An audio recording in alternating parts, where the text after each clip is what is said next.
I cannot tell you how many times I've had people comment on how they couldn't drink this wine or that wine because the sulfites in them gave them headaches. Is this true? Well, yes and no. If you want to get to the bottom of this sulfite question, then this video is for you.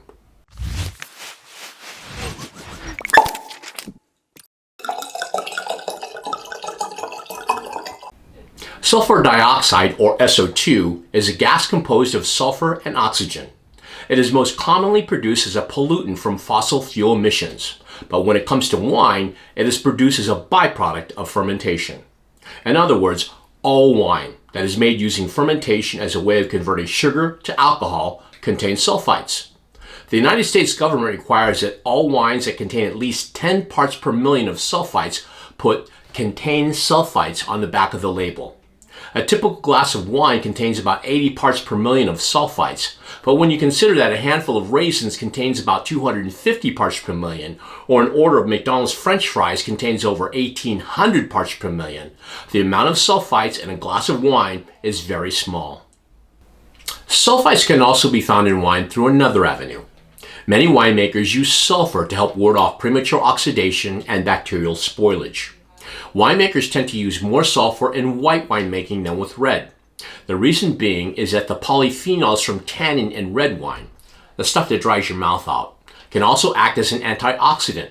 So winemakers might use sulfur in red winemaking, they just won't use as much as compared to when making white wine.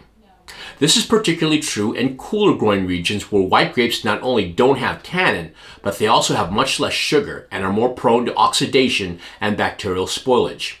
That's why a lot of white wines from cool climate regions like the vineyards of Germany or the Loire Valley tend to have aromas of burnt matchsticks. So can a person get headaches from a wine that contains sulfites? In short, yes. That's because there are some people that are allergic to sulfites. But I've read more than one article that states that only about 1% of the population has this allergy. So the chances of you having a sulfite allergy is very, very small. How can you tell? Well, outside of being tested by a certified allergist, try some of the many foods that contain sulfites. If you get reactions from any of these foods, there's a good chance you might be allergic to sulfites.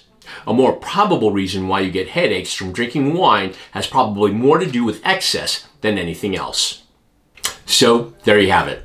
Everything you need to know about sulfites in wine. Now, if you enjoyed this video, I hope you'll press the like icon, and if you'd like to see more videos just like this, I hope you'll press subscribe. Until next time, peace out.